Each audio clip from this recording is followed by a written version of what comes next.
Bonjour, je m'appelle Stylianos Tsedakis et je suis chirurgien digestif et hépatobiliaire à l'hôpital Cochin. Je pilote le projet intitulé Thanatos, un projet qui est porté par différentes équipes de chirurgie digestive de la PHP, par l'unité de recherche clinique de l'hôpital européen Georges Pompidou et par l'entrepôt de données de santé de la PHP. L'équipe ECA, une équipe projet de recherche commune à INRIA, INSERM et l'Université Paris-Cité, nous accompagne également sur ce projet. Les maladies de l'appareil digestif font très souvent l'objet d'un traitement chirurgical avec près de 800 000 séjours chirurgicaux par an. Et selon l'adresse, la chirurgie digestive se trouve en troisième rang en termes de nombre de séjours, toutes les spécialités chirurgicales confondues. Les complications après une chirurgie digestive ne sont pas rares, surtout après une chirurgie digestive majeure, et peuvent avoir de graves répercussions sur l'état de santé des patients et représentent un des critères majeurs de qualité des soins en chirurgie digestive selon les rapports de l'HAS en 2022. En parallèle, la gravité d'une complication est étroitement liée au risque de décès post-opératoire, mais aussi au coût élevé de santé lié aux réadmissions et au séjour prolongé.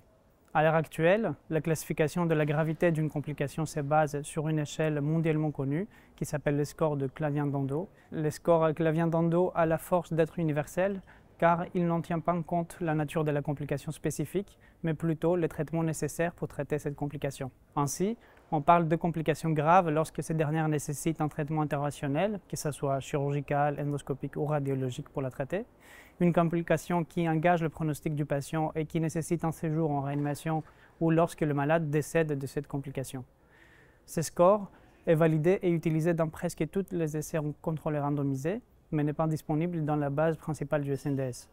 Le projet Thanatos sera alors le premier projet à développer et valider un algorithme fiable d'identification de complications post-opératoires graves dans les 30 jours après une chirurgie, selon les scores de Clavien-Dando, dans la base principale du SNDS. Cela va permettre l'enregistrement d'une information standardisée qui servira de langage commun pour toutes les études scientifiques chirurgicales réalisées à partir de bases de données de santé et a l'ambition de faire partie et compléter les indicateurs de vigilance en chirurgie publiés par l'HAS en 2022.